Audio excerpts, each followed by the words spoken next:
Welcome to Vijaya's kitchen. ಇವತ್ತು ನಾನು 2 sweet ರೆಸಿಪಿಯನ್ನು ಮಾಡ್ತಾ ಇದ್ದೀನಿ. ತುಂಬ ಸಿಂಪಲ್ಲಾಗಿ ಟೇಸ್ಟಿಯಾಗಿರುತ್ತೆ. ಈ ಸಿಂಪಲ್ ಆಗಿರೋಂಥ ಸ್ವೀಟು ನಾವು ಯಾವಾಗ ಬೇಕಂದರೆ ಆವಾಗ ತಕ್ಷಣಕ್ಕೆ ಮಾಡಿಕೊಂಡು ತಿನ್ಬೋದು. ಆದರೆ ನಾನಿಲ್ಲಿ ಮೊದಲಿಗೆ ಮಿಲ್ಕ್ ಕೇಕನ್ನು ಮಾಡ್ತಿದ್ದೀನಿ. ಇದನ್ನು ಮಾಡೋದಕ್ಕೆ ಸ್ವಲ್ಪ ಟೈಮನ್ನು ತೊಗೊಳುತ್ತೆ. ಈಗ ಮೊದಲಿಗೆ ನೋಡಿ, ಇಲ್ಲಿ ನಾನು ಮಿಲ್ಕ್ ಕೇಕ್ ಮಾಡೋದಕ್ಕೆ ಒಂದು ತಿಕ್ಕಾಗಿರೋಂಥ ಪಾತ್ರೆನ ತೊಗೊಂಡು ಅದಕ್ಕೆ 1 ಲೀಟ್ರಷ್ಟು ಹಾಲನ್ನು ಹಾಕ್ಕೊಳ್ತಾ ಇದ್ದೀನಿ. ನಾನಿಲ್ಲಿ ಗಟ್ಟಿ ಹಾಲನ್ನೇ ತೊಗೊಂಡಿದ್ದೀನಿ. ರೆಡ್ ಪಾಕೆಟ್ ಬರುತ್ತಲ್ಲ ನಂದಿನಿ, ಅದನ್ನು ಹಾಕ್ಕೊಂಡಿದ್ದೀನಿ. ಹಾಲಿನ ಪುಡಿಲಿ ಕೂಡ ಮಾಡ್ಕೊಳ್ಬೋದು ನಾವು. ಈ ಥರ ಹಾಕಿಬಿಟ್ಟು ಇದನ್ನು ಐ ಫ್ಲೇಮ್ನಲ್ಲಿ ಇಟ್ಬಿಟ್ಟು ಸ್ವಲ್ಪ ಕುದಿ ಬರೋವರೆಗೂ ಬಿಡಬೇಕಾಗೇ. ಇದು ಹಾಲು ಇನ್ನೇನು ಕುದಿಯೋದಕ್ಕೆ ಸ್ಟಾರ್ಟ್ ಆಗ್ತಿದೆ ಅಂದಾಗ ಆವಾಗ ನಾವು ಮೀಡಿಯಮ್ ಫ್ಲೇಮ್ನಲ್ಲಿ ಇಟ್ಟು ಚೆನ್ನಾಗಿ ಕುದಿಸ್ಕೊಳ್ಬೇಕು. ನೋಡಿ, ಈ ಥರ ನಾನಿಲ್ಲಿ ಕುದಿಸ್ಕೊಂಡಿದ್ದೀನಿ. ಚೆನ್ನಾಗಿ ಅರ್ಧದಷ್ಟು ಹಾಲಾಗಿದೆ. ಅರ್ಧದಷ್ಟು ಹಾಲಾದಾಗ ಇದಕ್ಕೆ ನಾನಿಲ್ಲಿ 2 ಟೀ ಸ್ಪೂನ್ನಷ್ಟು ನಿಂಬೆಹಣ್ಣಿನ ರಸನ ಹಾಕ್ಕೊಳ್ತಾ ಇದ್ದೀನಿ. ಹಾಕಿಬಿಟ್ಟು ಇದನ್ನು ಹಾಗೆ ಮೀಡಿಯಮ್ ಫ್ಲೇಮ್ನಲ್ಲೇ ಇಟ್ಕೊಂಡು ತಿರುಗಿಸ್ಕೊಳ್ತಾನೆ ಇರಬೇಕು. ಈ ಥರ ತಿರುಗಿಸ್ತಾ ಇದು ಗಟ್ಟಿ ಆಗ್ತಾ ಹೋಗುತ್ತೆ. ಗಟ್ಟಿ ಆಗ್ತಿದ್ದಂಗೆಲ್ಲ ನೀವೇನು ಮಾಡಬೇಕು, ಲೋ ಫ್ಲೇಮ್ನಲ್ಲಿ ಇಟ್ಕೋಬೇಕು. ಮೀಡಿಯಮ್ ಟು ಲೋ ಫ್ಲೇಮ್ ಇಟ್ಕೋಬೇಕು ಇವಾಗ. ಇಲ್ಲಾಂದರೆ ಸಿಡಿತಾ ಇರುತ್ತೆ. ಇದು ಕೈ ಬಿಡದವ್ರಂಗೆ ತಿರುಗಿಸ್ಕೊಳ್ತಾ ಹೋಗಬೇಕು ಲೋ ಫ್ಲೇಮ್ನಲ್ಲಿ ಇಟ್ಕೊಂಡು. ಈ ಥರ ಈ ನೀರಿನ ಅಂಶ ಎಲ್ಲ ಏನಿದೆ ಅದೆಲ್ಲ ಹಿಂಗೋಗುತ್ತೆ ಮತ್ತು ನಮಗೆ ಬರೀ ಮೊಸರು ಥರನೇ ಕಾಣುತ್ತೆ ನೋಡಿದ್ದು.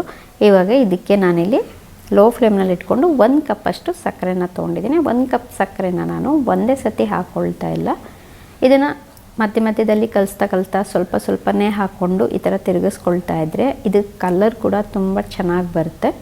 ಸೊ ಹಂಗಾಗಿ ಸ್ವಲ್ಪನೇ ಹಾಕ್ಕೊಂಡು ನಾನಿಲ್ಲಿ ತಿರುಗಿಸ್ಕೊಳ್ತಾ ಇದ್ದೀನಿ.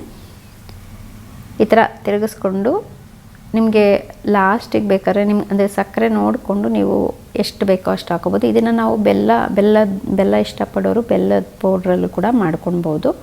ನಾನಿಲ್ಲಿ ಸಕ್ಕರೆ ಹಾಕ್ಕೊಂಡು ಮಾಡ್ಕೊಳ್ತಾ ಇದ್ದೀನಿ. 1 ಸ್ಪೂನ್ನಷ್ಟು ನಾನು ಉಳಿಸ್ಕೊಳ್ತಾ ಇದ್ದೀನಿ, ಅಂದರೆ ಸ್ವೀಟ್ ಜಾಸ್ತಿ ಆಗುತ್ತೆ ಅಂತ. ಸ್ವೀಟ್ ಸ್ವಲ್ಪ ಇಷ್ಟಪಡೋರಾದರೆ ಕರೆಕ್ಟಾಗಿ 1 ಕಪ್ಪಷ್ಟು ಹಾಕ್ಕೊಳ್ಬೋದು. ಹೇಗಿದನ್ನು ತಿರುಗಿಸ್ಕೊಳ್ತಾ ನೋಡಿದ್ರಲ್ಲ, ಇದು ಸ್ವಲ್ಪ ಇವಾಗ ಇದಕ್ಕೆ 1 ಸ್ಪೂನ್ನಷ್ಟು ತುಪ್ಪ ಹಾಕ್ಕೊಳ್ತಾ ಇದ್ದೀನಿ ನಾನು. ತುಪ್ಪ ಹಾಕೋದ್ರಿಂದ ಕಲರು ಚೆನ್ನಾಗಿ ಬರುತ್ತೆ, ಟೇಸ್ಟೂ ಚೆನ್ನಾಗಿರುತ್ತೆ.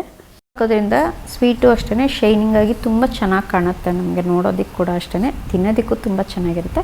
ಈ ಥರ ಪ್ಲೇಟಿಗೆ ಒಂದು ಸ್ವಲ್ಪ ತುಪ್ಪ ಹಾಕಿ ಗ್ರೀಸ್ ಮಾಡಿ ತೆಗೆದಿಟ್ಕೊಳ್ತಾ ಇದ್ದೀನಿ. ಅಥವಾ ಯಾವುದೇ ಒಂದು ಕಂಟೈನರ್ಗಾದರೂ ಹಾಕಿ ನೀವು ಈ ಥರ ಗ್ರೀಸ್ ಮಾಡಿ ತೆಗೆದಿಟ್ಕೊಳ್ಬೇಕಾಗತ್ತೆ.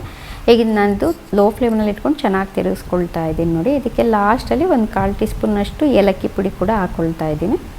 ಹಾಕೆಲ್ಲ ಒಂದ್ಸರಿ ಚೆನ್ನಾಗಿ ಮಿಕ್ಸ್ ಮಾಡ್ಕೊಳ್ಳೋಣ. ಮಿಕ್ಸ್ ಮಾಡಿಕೊಂಡು ನೀವು ಒಂದು ವೇಳೆ ಪೀಸಸ್ ಥರ ಬೇಡ, ತಕ್ಷಣಕ್ಕೆ ನಾವು ತಿಂತೀವಿ ಅನ್ನೋಂಗಿದ್ರೆ ಈ ಸ್ಟೇಜಲ್ಲೇ ತೆಕ್ಕೊಂಡ್ರೆ ಹಲ್ವಾ ಥರ ತುಂಬ ಚೆನ್ನಾಗಿ ಬರುತ್ತೆ. ಒಂದು ವೇಳೆ ನಾವು ಪೀಸಸ್ ಥರ ಮಾಡ್ಕೊಳ್ತೀವಿ ಇನ್ನೊಂದು 2 ನಿಮಿಷ ತಿರುಗಿಸ್ಕೊಳ್ಬೇಕಾಗತ್ತೆ. ನಾನೀಗ ಫ್ಲೇಮ್ ಆಫ್ ಮಾಡಿಕೊಂಡು ಇದನ್ನು ನಾನೀಗ ಗ್ರೀಸ್ ಮಾಡ್ಕೊಂಡಿರೋಂಥ ಪ್ಲೇಟಿಗೆ ಹಾಕ್ಕೊಳ್ತಾ ಇದ್ದೀನಿ. ಅಥವಾ ಒಂದು ವೇಳೆ ನೀವು ಪೀಸಸ್ ಥರ ಮಾಡ್ಕೊಳ್ತೀವಿ ಅನ್ನೋಂಗಿದ್ರೆ ಇದನ್ನು ಪೂರ್ತಿ ಒಂದು 6 ಅವರ್ಸ್ ಅಥವಾ ನೈಟ್ ಪೂರ್ತಿ ಬಿಟ್ಬಿಟ್ರೆ ಬೆಳಗ್ಗೆ ಅಷ್ಟೊತ್ತಿಗೆ ಕಲರು ಚೇಂಜ್ ಆಗಿರುತ್ತೆ ಮತ್ತು ಪೀಸಸ್ ಮಾಡ್ಕೊಳ್ಳೋಕೆ ಕೂಡ ತುಂಬ ಚೆನ್ನಾಗಿ ಬರುತ್ತೆ. ನಾನಿಲ್ಲಿ ಈಗ ಮಾಡಿ ಬರೀ 1 ಅವರ್ ಬಿಡ್ತಾ ಇದ್ದೀನಿ ಅಷ್ಟೇ. ನೋಡಿ, ಇವಾಗಲೇ ಬೇಕಾದ್ರೆ ನೀವು ಇದ್ರ ಮೇಲೆ ಡ್ರೈ ಫ್ರೂಟ್ಸನ್ನು ಹಾಕ್ಕೊಂಡು ಹಾಗೆ ಸರ್ವ್ ಮಾಡ್ಕೋಬೋದು ಒಂದು ಬೌಲ್ಗೆ. ತುಂಬ ಚೆನ್ನಾಗಿರುತ್ತೆ, ಟೇಸ್ಟಿಯಾಗೂ ಇರುತ್ತೆ. ಈ ಥರ ಟ್ಯಾಪ್ ಮಾಡಿಕೊಂಡು ನಾನಿವಾಗ ಇದನ್ನು 1 ಅವರ್ ಬಿಡ್ತೀನಿ ಅಷ್ಟೇ. 1 ಅವರ್ ಬಿಟ್ಟು ಆದಮೇಲೆ, ಅಂದರೆ 1 ಅವರ್ ಬಿಟ್ಟರೆ ಪೀಸಸ್ ಬರೋದಿಲ್ಲ ಕರೆಕ್ಟಾಗಿ. ನಾವು ಹಂಗೆ ತಿನ್ನೋದಕ್ಕೆ ತುಂಬ ಚೆನ್ನಾಗಿರುತ್ತೆ. ನೋಡಿ, ನಾನು ಇಲ್ಲಿ ಮಾಡ್ಕೊಳ್ತಾ ಇದ್ದೀನಿ. ತುಂಬ ಸಾಫ್ಟಾಗಿರುತ್ತೆ, ತುಂಬ ಚೆನ್ನಾಗಿರುತ್ತೆ. ಮಕ್ಕಳೇ ಆಗಲಿ ದೊಡ್ಡವ್ರಿಗೆ ಆಗಲಿ ಯಾರಿಗೇ ಆಗಲಿ ತುಂಬ ಇಷ್ಟ ಆಗುತ್ತೆ ಈ ಸ್ವೀಟು. ತುಂಬ ಟೇಸ್ಟಿಯಾಗೂ ಇರುತ್ತೆ. ಸ್ವೀಟ್ ತಿನ್ನೋರ್ಗಾದರೆ ಇದು ತುಂಬ ಇಷ್ಟ ಆಗುತ್ತೆ. ಈ ಥರ ಮಾಡ್ಕೊಳ್ಳೋದ್ರಿಂದ ಸ್ವಲ್ಪ ಟೈಮ್ ತೊಗೊಳುತ್ತೆ ಮಾಡ್ಕೊಳ್ಳೋದಕ್ಕೆ ಅಷ್ಟೇ. ಯಾಕೆಂದರೆ ಹಾಲು ನಾವು ಲೋ ಫ್ಲೇಮ್ನಲ್ಲೇ ಇಟ್ಕೊಂಡು ತಿರುಗಿಸ್ಕೊಳ್ಬೇಕಾಗತ್ತೆ. ಒಂದು 35 to 40 ಮಿನಿಟ್ಸ್ ತೊಗೊಳುತ್ತೆ ಹಾಲನ್ನು ತಿರುಗಿಸೋದಕ್ಕೆ, ಅಂದರೆ ಹಾಲಿನ ಕ್ವಾಂಟಿಟಿ ಜಾಸ್ತಿ ಇದ್ದರೆ.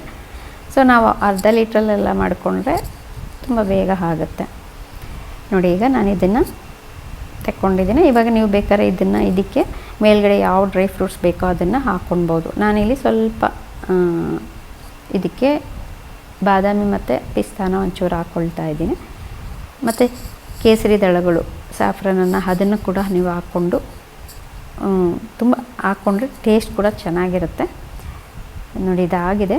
ಪೀಸಸ್ ನೋಡಿ ಸಾಫ್ಟಾಗಿದೆ, ತುಂಬಾ ಸಾಫ್ಟಾಗಿದೆ. ಅದೇ ನಾನು ಹೇಳ್ದಂಗೆ 6 ಅವರು ಇಲ್ಲ ನೈಟ್ ಪೂರ್ತಿ ಬಿಟ್ಬಿಟ್ರೆ ಕಲರು ಚೇಂಜ್ ಆಗುತ್ತೆ ಇದ್ರದ್ದು, ಮತ್ತು ಪೀಸಸ್ ಕೂಡ ಕರೆಕ್ಟಾಗಿ ಬರುತ್ತೆ.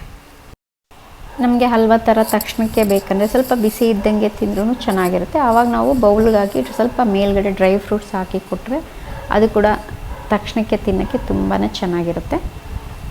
ನೋಡಿ ಇದು ಪೀಸಸ್ ಆಯಿತು. ಇದ್ರ ಮೇಲೆ ನೀವು ಬೇಕಾದ್ರೆ ಡ್ರೈ ಫ್ರೂಟ್ಸ್ ಏನು ಬೇಕಾದರೂ ಹಾಕ್ಕೊಳ್ಬೋದು. ಬಾದಾಮಿ, ಗೋಡಂಬಿ ಮತ್ತು ಕೇಸರಿ ದಳಗಳು ಏನು ಬೇಕಾದ್ರೂ ಹಾಕ್ಕೊಳ್ಬೋದು.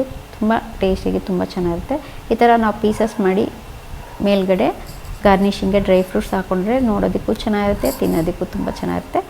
ಈ ಮಿಲ್ಕ್ ಕೇಕು ರೆಡಿ ಆಯಿತು. ಮಿಲ್ಕ್ ಕೇಕ್ ಆಗಲಿ ಅಥವಾ ಹಲ್ವಾ ಆಗಲಿ ಮಾಡ್ಕೊಳ್ಬೋದು. ಕಡಿಮೆ ಇಂಗ್ರೀಡಿಯೆಂಟ್ಸಲ್ಲಿ ತುಂಬ ಟೇಸ್ಟಿಯಾಗಿರೋವಂಥ ಮಿಲ್ಕ್ ಕೇಕ್ ರೆಡಿ ಆಯಿತು. ಈಗ ಇನ್ನೊಂದು ಸಿಂಪಲ್ ಆಗಿರೋವಂಥದ್ದು 2 ನಿಮಿಷದಲ್ಲಿ ಸ್ವೀಟನ್ನು ಮಾಡಿಕೊಂಡು ನಾವು ಬೇಕು ಅಂದಾಗ ತಕ್ಷಣಕ್ಕೆ ಮಾಡ್ಕೊಂಡು ತಿನ್ಬೋದು. ಸಿಂಪಲ್ಲಾಗಿ 2 ನಿಮಿಷದಲ್ಲೆಲ್ಲ ಆಗೋವಂಥ ಈ ಸ್ವೀಟ್ ಮಾಡೋದು ಹೇಗೆ ಅಂತ ನೋಡೋಣ. ಇಲ್ಲಿ ನಾನು ಮೊದಲಿಗೆ ಒಂದು ಪ್ಯಾನ್ಗೆ 1.5 ಕಪ್ನಷ್ಟು ಬೆಲ್ಲ ಹಾಕ್ಕೊಳ್ತಾ ಇದ್ದೀನಿ. ಇದು ಬೆಲ್ಲದ ಪೌಡರನ್ನು ಹಾಕ್ಕೊಳ್ತಾ ಇದ್ದೀನಿ ನಾನು. ಈ ಬೆಲ್ಲದ ಪೌಡ್ರು ತುಂಬ ಸ್ವೀಟ್ ಇರೋದಿಲ್ಲ, ತುಂಬ ಕಡಿಮೆ ಇರುತ್ತೆ. ಜಾಗ್ರಿ ಪೌಡ್ರ್ ಬರುತ್ತಲ್ಲ ಅದನ್ನು ತೊಗೊಂಡಿರೋದು ನಾನಿದು. ಇದನ್ನು ಹಾಕಿ ಇದಕ್ಕೆ ಅರ್ಧ ಕಪ್ಪಷ್ಟು ನೀರನ್ನು ಹಾಕಿ ಮಿಕ್ಸ್ ಮಾಡ್ಕೊಳ್ತಾ ಇದ್ದೀನಿ. 1 ಕಪ್ ಗೋಧಿ ಹಿಟ್ಟಿಗೆ ನಾನಿಲ್ಲಿ 1.5 ಕಪ್ನಷ್ಟು ಸ್ವೀಟ್ ಕಡಿಮೆ ಇರುತ್ತೆ, ಹಂಗಾಗಿ 1.5 ಕಪ್ನಷ್ಟು ಬೆಲ್ಲನ ಹಾಕಿ ಅರ್ಧ ಕಪ್ ನೀರು ಹಾಕ್ಬಿಟ್ಟು ಇದು ಪೂರ್ತಿಯಾಗಿ ಕರಗಬೇಕು. ಬೆಲ್ಲ ಎಲ್ಲನೂ ಪಾಕ ಥರ ಏನೂ ಮಾಡ್ಕೊಳ್ಳೋದು ಬೇಡ, ಪೂರ್ತಿಯಾಗಿ ಕರಗಿಸ್ಕೊಳ್ಬೇಕಷ್ಟೇ. ಇದನ್ನು ಈಗ ತೆಗೆದು ಪಕ್ಕಕ್ಕೆ ಇಟ್ಕೊಳ್ಳೋಣ. ಈಗ ಇನ್ನೊಂದು ಪ್ಯಾನ್ ಇಟ್ಕೊಂಡು ನಾನೀಗ ಇದಕ್ಕೆ ಅರ್ಧ ಕಪ್ನಷ್ಟು ತುಪ್ಪ ಹಾಕ್ಕೊಳ್ತಾ ಇದ್ದೀನಿ. ಈ ಸ್ವೀಟಲ್ಲಂತೂ ತುಪ್ಪ ಜಾಸ್ತಿ ಇರೋದ್ರಿಂದ ಟೇಸ್ಟ್ ತುಂಬಾ ಚೆನ್ನಾಗಿರುತ್ತೆ. ನೀವು ಬೇಕು ಅಂದರೆ ಇನ್ನೂ ಇಷ್ಟ ಆಗೋರು ತುಪ್ಪನ ಇನ್ನೂ ಒಂದು ಸ್ವಲ್ಪ ಹಾಕ್ಕೊಳ್ಬೋದು. ನಾನೀಗ 1 ಕಪ್ನಷ್ಟು ಗೋಧಿ ಹಿಟ್ಟನ್ನು ಹಾಕ್ಕೊಳ್ತಾ ಇದ್ದೀನಿ. ಹಾಕಿ ಇದನ್ನು ಲೋ ಫ್ಲೇಮ್ನಲ್ಲಿ ಇಟ್ಕೊಂಡು ಸ್ವಲ್ಪ ಹೊತ್ತು 1-2 ನಿಮಿಷ ಹುರ್ಕೊಳ್ಬೇಕಾಗ್ತದೆ. ಇದನ್ನು ತುಪ್ಪ ಇಷ್ಟ ಆಗೋರು 1 ಕಪ್ವರೆಗೂ ತುಪ್ಪ ಹಾಕ್ಕೊಳ್ಬೋದು, ಚೆನ್ನಾಗಿರುತ್ತೆ. ಸೊ ನಾನಿಲ್ಲಿ ಅರ್ಧ ಕಪ್ಪೇ ಹಾಕಿರೋದು. ಇದನ್ನು ಲೋ ಫ್ಲೇಮ್ನಲ್ಲಿ ಇಟ್ಕೊಂಡು ಈಗ ಇದನ್ನು 1-2 ನಿಮಿಷ ಈ ಥರ ಹುರ್ಕೊಳ್ಬೇಕು. ನಾವು ಹಾಕಿರೋ ಗೋಧಿ ಹಿಟ್ಟೆಲ್ಲ 2 ನಿಮಿಷ ಆದಮೇಲೆ ನಾವೇನು ಬೆಲ್ಲನ ಕರಗಿಸಿಟ್ಕೊಂಡಿದ್ದೀವೋ ಅದನ್ನು ನಾವು ಇಲ್ಲಿ ಹಾಕ್ಕೊಳ್ಳೋಣ. ಇದನ್ನು ಶೋಧಿಸ್ಕೊಳ್ತಾ ಇದ್ದೀನಿ ನಾನು. ಇದರಲ್ಲಿ ಒಂದು ವೇಳೆ ಏನಾದರೂ ಇಂಪ್ಯೂರಿಟೀಸು ಅಥವಾ ಗಲೀಜು ಏನಾದರೂ ಇತ್ತು ಅಂದರೆ ನಮಗೆ ಇದರಲ್ಲಿ ಶೋಧಿಸ್ದಾಗ ಬಂದುಬಿಡುತ್ತೆ ಅಂತ. ಲೋ ಫ್ಲೇಮ್ನಲ್ಲಿ ಇಟ್ಕೊಂಡು ಇದನ್ನು ಮಿಕ್ಸ್ ಮಾಡ್ಕೊಳ್ಬೇಕಷ್ಟೇ. ಇದಕ್ಕೆ 1/4 ಟೀ ಸ್ಪೂನಷ್ಟು ಏಲಕ್ಕಿ ಪುಡಿ ಹಾಕಿ ಸರಿ ಇದನ್ನು 1 ನಿಮಿಷ ಮಿಕ್ಸ್ ಮಾಡಿಕೊಂಡ್ರೆ ಸಾಕು, ಇದು ರೆಡಿ ಆಗಿಬಿಡುತ್ತೆ. ಹಲ್ವಾ ಥರ ಬರುತ್ತೆ ಇದು ಕೂಡ ಅಷ್ಟೇ. ಒಂದು ವೇಳೆ ನಿಮಗೆ ಸ್ವಲ್ಪ ಉದ್ರುದ್ರಾಗಿ, ಮಕ್ಕಳಿಗೆ ಏನಾದರೂ ಸ್ವಲ್ಪ ಉದ್ರುದ್ರಾಗಿ ಇಷ್ಟ ಆಯಿತು ಅಂದರೆ ಇನ್ನೊಂದು 1-2 ನಿಮಿಷ ಇದನ್ನು ಮಿಕ್ಸ್ ಮಾಡಿಕೊಂಡ್ರೆ ಇದೇನಾಗುತ್ತೆ, ಉದ್ರುದ್ರಾಗುತ್ತೆ ನೋಡಿ ಈ ಥರ. ಈಗ ಇದಕ್ಕೆ ನಾನಿಲ್ಲಿ ಸ್ವಲ್ಪ ಡ್ರೈ ಪೌಡರನ್ನು ಹಾಕ್ಕೊಳ್ತಾ, ಅಂದರೆ ಡ್ರೈ ಫ್ರೂಟ್ಸ್ನ ಪೌಡ್ರ್ ಮಾಡ್ಕೊಂಡಿರೋಂಥದ್ದನ್ನು ಹಾಕ್ಕೊಳ್ತಾ ಇದ್ದೀನಿ. 1 ಸ್ಪೂನಷ್ಟು ಹಾಕಿದ್ದನ್ನು ಸರಿ ಚೆನ್ನಾಗೆಲ್ಲ ಮಿಕ್ಸ್ ಮಾಡಿಬಿಟ್ಟು ಫ್ಲೇಮ್ನ ಮೊದಲೇ ಆಫ್ ಮಾಡ್ಕೊಂಡಿದ್ದೀನಿ ನಾನು. ಇದೆಲ್ಲ ಮಿಕ್ಸ್ ಮಾಡಿಕೊಂಡು ನಾವು ಈ ಥರ ಬೌಲಿಗೆ ತೆಕ್ಕೊಂಡು ಇದ್ರ ಮೇಲೆ ಸ್ವಲ್ಪ ಗಾರ್ನಿಷಿಂಗ್ಗೆ ಡ್ರೈ ಫ್ರೂಟ್ಸನ್ನು ಹಾಕಿ ಕೊಟ್ಟರೆ ಮಕ್ಕಳಿಗೆ ಆಗಲಿ ದೊಡ್ಡವ್ರಿಗೆ ಆಗಲಿ ತುಂಬ ಇಷ್ಟ ಆಗುತ್ತೆ. ತುಂಬ ಟೇಸ್ಟಿಯಾಗಿ ತುಂಬಾ ಚೆನ್ನಾಗಿರುತ್ತೆ. ತಕ್ಷಣಕ್ಕೆ ಮಾಡ್ಕೊಳ್ಳೋವಂಥ ಈ ಇನ್ಸ್ಟೆಂಟ್ ಆಗಿರೋವಂಥ ಸ್ವೀಟು ನಿಮ್ಮೆಲ್ಲರಿಗೂ ಇಷ್ಟ ಆಗಿದೆ ಅಂದ್ಕೊಳ್ತೀನಿ. ಈ 2 ರೆಸಿಪೀಸ್ ನಿಮ್ಗೆ ಇಷ್ಟ ಆಗಿದ್ದರೆ ಲೈಕ್ ಮಾಡಿ, ಶೇರ್ ಮಾಡಿ, ಕಮೆಂಟ್ ಮಾಡಿ. Thank you for watching.